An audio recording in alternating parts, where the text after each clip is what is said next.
pada zaman dulu ada 3 zakat. Yang pertama zakat perdagangan, karena orang Makkah itu berdagang. Yang kedua zakat pertanian, karena orang Madinah itu bertani. Yang ketiga zakat peternakan, karena orang Badui itu beternak. Inilah 3 zakat pokok waktu itu: berdagang, bertani, beternak. Tapi zaman sekarang ada orang yang tidak berdagang, tidak bertani, tidak beternak. Tidak berdagang, tidak bertani, tidak beternak, tapi penghasilannya lebih besar daripada pedagang, lebih besar daripada petani, lebih besar daripada peternak. Pengacara misalnya, dia duduk di sidang, dalam satu perkara dia dapat 100 juta, 1 miliar. Tukang gambar, arsitek yang menggambar kondominium, bangunan, 1 kali gambar dia bisa mendapat uang ratusan juta. Dokter spesialis misalnya, belum lagi dia berikan obat, belum lagi dia periksa, baru dipegang-pegangnya dia udah 7 juta, 5 juta. Jadi begitu banyak uang yang beredar. Maka wa anfiqu min thayyibati ma kasabtum, keluarkanlah zakat dari hasil usahamu. Dalil umumnya adalah diungkapkan oleh Syekh Yusuf Al-Qardawi dalam fikih zakat, keluarkanlah hasil usahamu. Maka di situ ayatnya umum, segala hasil usaha. Apakah pada zaman dulu sudah ada zakat profesi ini? Ya, zakat profesi sudah diwajibkan oleh para salafus salih.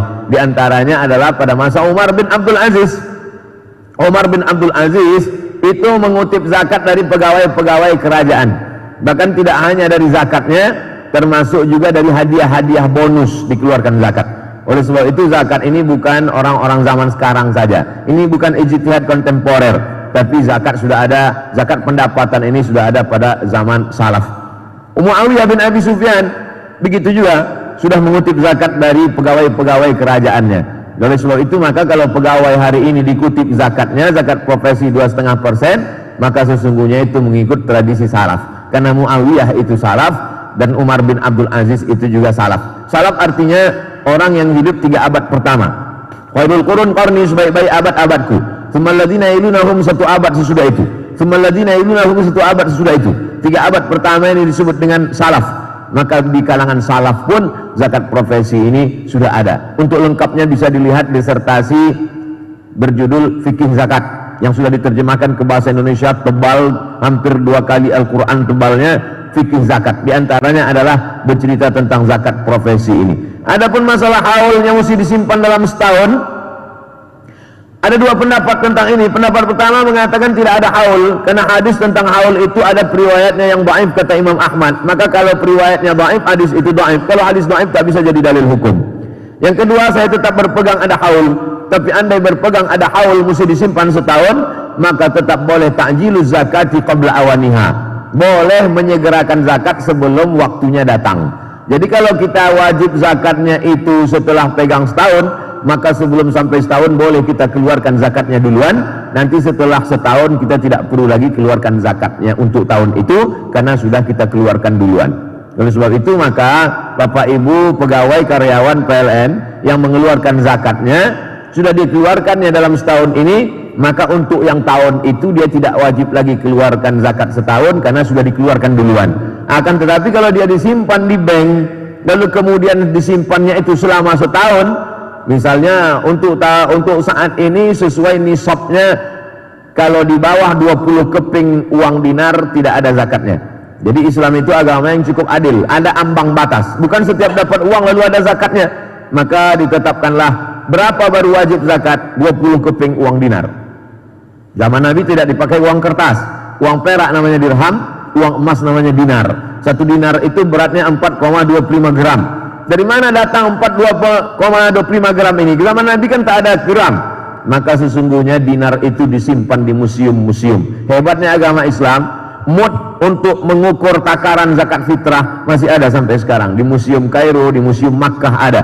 Uang dinar yang 1 logam emas itu 4,25 gram sampai hari ini masih disimpan oleh para ulama dan beratnya itu 4,25 gram. Kalau punya 20 keping uang dinar baru wajib keluar 2,5%. Jadi itulah angka yang ditetapkan oleh ulama fikih ahli zakat. 1 keping 4,25 gram kali 20 keping 4,25 gram kali 20 keping sama dengan 85 gram. 85 gram angka mati, tidak bisa ditawar-tawar. siapa saja yang memiliki penghasilan setahun 85 gram emas, maka dia, kenapa pakai emas? Karena tidak ada mata uang yang paling stabil di dunia ini kecuali emas.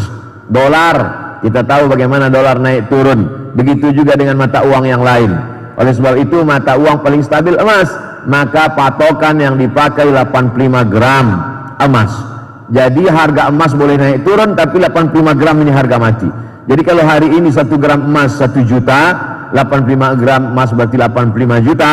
Siapa saja yang menyimpan uang 85 juta dalam 1 tahun, maka dia dikenakan zakat 2,5%. Cara menghitung 2,5%, kalau 1 jutanya itu 25.000, maka 10 juta 250.000, maka kalau ada 100 juta berarti 2,5 juta. Kalau ada 1 miliar berarti 25 juta. Mudah-mudahan semua pegawai PLN punya tabungan 1 miliar. Baru keluar suaranya. Oleh sebab itu, maka zakat yang sudah dikeluarkan dari mulai bulan, kita hitung Zulqa'dah, ini adalah hari terakhir Kamis bulan Safar. Setelah ini kita pun akan masuk insyaallah hari Ahad, itu hari pertama bulan Maulid. Bulan Maulid, bulan Rabiul Awal. Jadi kalau mengingat-ingatnya itu memang mesti kita ingat bulan Hijriah, momen Maulid. Oke. Jadi kalau pada bulan Maulid dia membayar zakat, maka setahun ke depan Maulid 1443 tidak perlu lagi dizakatinya yang penghasilan selama setahun ini, karena sudah dikeluarkan duluan. Tapi ketika dia simpan uang itu di bank sampai nisabnya 85 gram, hitung kapan sampainya. Sampai nisabnya 85 gram pada bulan Muharram, maka dia buatlah catatan 85 gram pada bulan Muharram, bertahan sampai tahun depan, maka dikeluarkanlah zakatnya 2,5% menurut hitungan mudah simpel yang saya kasih tahu tadi.